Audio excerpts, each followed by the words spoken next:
മുഖ്യമന്ത്രിയും 20 മന്ത്രിമാരും നവകേരള യാത്ര നടത്തിക്കൊണ്ടിരിക്കുകയാണ്.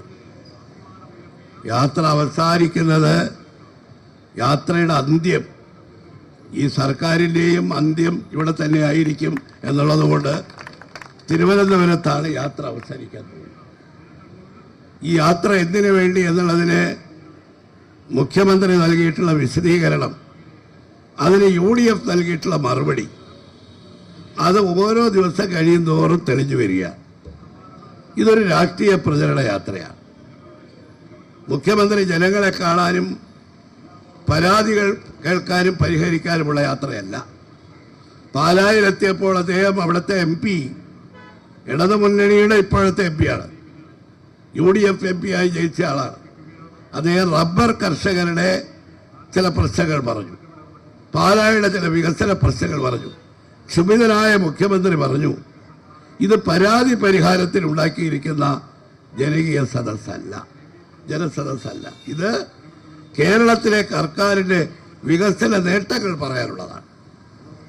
വികസന നേട്ടങ്ങൾ പറയാൻ എന്ന പ്രഖ്യാപനത്തോടു കൂടി നടത്തുന്ന ഈ നവകേരള യാത്ര മുഖ്യമന്ത്രി ആവർത്തിച്ച് പറഞ്ഞുകൊണ്ടിരുന്നത്, ഗവർണറെ കിട്ടുന്നത് വരെ മുഖ്യമന്ത്രി പറഞ്ഞുകൊണ്ടിരുന്നത് UDF-നെതിരായിട്ടാണ്.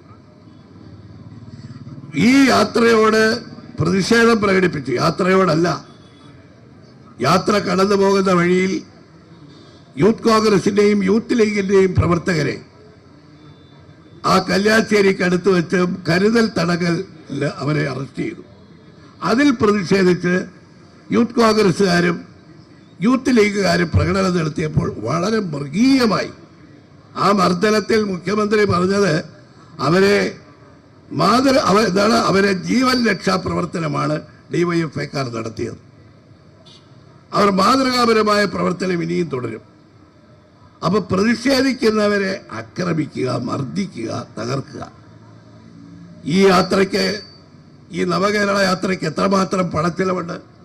ഇന്ന് ഏറ്റവും അവസാനം ഹൈക്കോടതിയിൽ വന്ന ഉത്തരവെന്താണ്? കളക്ടർമാർ നവകേരള യാത്രയ്ക്ക് പണം പിരിക്കാൻ അവരെ ചുമതലപ്പെടുത്തിക്കൊണ്ടുള്ള ഉത്തരവ് ബഹുമാനപ്പെട്ട ഹൈക്കോടതി ഇന്ന് റദ്ദാക്കി. കാരണം സ്പോൺസർഷിപ്പ് വാങ്ങാൻ ആണ് ഞങ്ങൾ നിർദ്ദേശം കൊടുത്തിരിക്കുന്നതെന്ന് പറഞ്ഞു. ഈ ഇടതുപക്ഷ ജനാധിപത്യ മുന്നണിയിലെ മുഖ്യ ഘടക കക്ഷിയാണല്ലോ CPI. അവരുടെ സംസ്ഥാന കൗൺസിലിൽ അവർ പറഞ്ഞു, ഈ സ്പോൺസർഷിപ്പ് എന്ന് പറയുന്നതാണല്ലോ ചങ്ങാത്ത മുതലാളിത്തം.